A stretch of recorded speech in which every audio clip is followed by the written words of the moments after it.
Hi. I'm LOVE and welcome to my channel. SSERAFIM had their comeback yesterday. And I, like many others, have thoughts to share. Before we start the review, I want to mention that this is solely my opinion and you're allowed to have your own. Anyways, let's begin the review. From when the teaser photos were released, to be honest, I think the reason I had so many different expectations were because of the teaser photos, as well as the album trailer. And the first set of teaser photos are honestly one of my favorite set of photos of just all time. The other sets weren't bad at all, but I just adored the angel ones. They're just so beautifully taken, and this is kinda what I thought the title track would look like. Following the teaser photos was the album Scandal, where the albums looked like someone literally shat on it. I think the backlash was well deserved. The album packaging just looked straight awful. And in my opinion looked nothing like any of the teaser photos, neither the title track itself. And I think before around the time the packages were revealed, the tracks were also, and that in itself was also a controversy. The album is truthfully only made up of 6 new full-length tracks.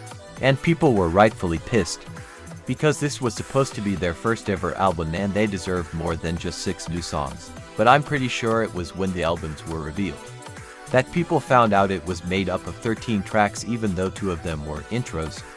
And like most already from Anti-Fragile, the anger kinda died down, since most people though we would at least get remixes of a couple songs, at least I did, but as we will get into later, they weren't remixed but more like covers.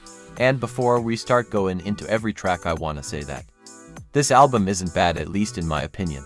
There wasn't a single song that I absolutely hated. But there also wasn't really a song other than Like to where I was gagged. It was just okay, but I have a feeling I'll start to like it a lot more as time goes on. This review is more of a first impressions. Anyways, let's start in track order. I was in the car when I listened to this. And that doesn't have anything to do with how I feel, but I remember being so confused as to what was different about the song. There's a chance I'm the only one that expected a remix for the 2023 versions, but I was disappointed when I found out they weren't. From what I've seen, apparently the reason old songs were added was because this is like the end of the trilogy, and I feel that could have been cool if it was executed better. Again, maybe make remixes of the old songs or something. Even so, World is My Oyster is still a good intro, so I don't really mind it being here. I feel the same way about Fearless. I feel like it just would have been better if they had done something new to these tracks. And again, same thing for Blue Flame. I understand why these 2023 versions were made. It was kinda necessary since Garam isn't in the group anymore. But I feel like it would have been better if these songs had just been added to an album repackage rather than a new album. Hydra, Anti-Fragile, Impurities are the exact same, so all I'm gonna say is that they still hold up and we love them. I mentioned earlier that hoped for a title track that sounded the way the teaser photos looked, and I think Burn the Bridge is that sound I wanted. SSERAFIM has always had some of the best intros, and Burn the Bridge has easily passed the Hydra and World is My Oyster. Again, if the title had sounded more like this, I would have absolutely loved it. And the trailer that came with Burn the Bridge was just so amazing. Loved it. Now the title track Unforgiven isn't awful. It has all the qualities of most of SSERAFIM's title tracks. It's very catchy and fun. Some say it's a little repetitive, but I feel like it's not too repetitive like some other tracks on this album.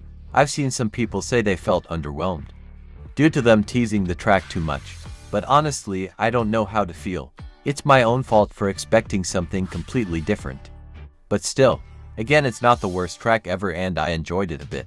This is definitely a song that is gonna sound great when watching a performance. Also, the MV was really fun. And again, I'm excited to watch all their performances. I like it, but it's definitely a bit repetitive. Honestly, even though it's catchy and I like it a bit, I don't think I never listened to it again.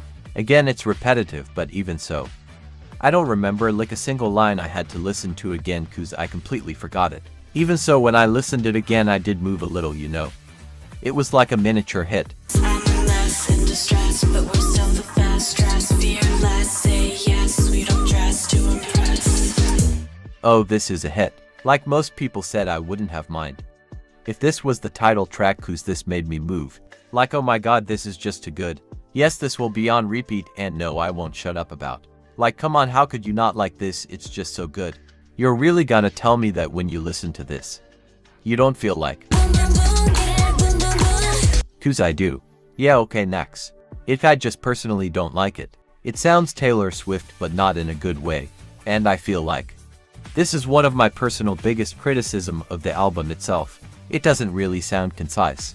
The songs do in fact sound like SSERAFIM, but not like they'd be from the same album or the same track list. The best way I can explain it is that if another group released one of this tracks, I'd be like, oh yeah, this sounds SSERAFIM. But not like, oh, this sounds like it'd be on the Unforgiven album. Like, I've been harsh on this track, but I actually don't hate it. It's just like meh. I actually like this track. It's an easy listen and I quite enjoyed it. Yeah, that's kinda all I have to say about this track. Glad my sisters went back to their hashtag Latina roots. I actually really like this track, like it made me go. Like again I moved. This is gonna be another one of those tracks that are going to sound great live or in a performance. Those are all the tracks and my opinions on them. Out of the trilogy, Anti-Fragile is definitely my favorite title track, but Fearless is probably my favorite mini album. This album isn't horrible, but it also isn't something I'll frequently listen to again. Even so, like I said, I feel like the performance for this era will be their best yet, and I'm super excited for that. What are your thoughts on this album? That's all for today. Again, this is all just my opinion and I'm sure in a couple days I'll change it again. BYE.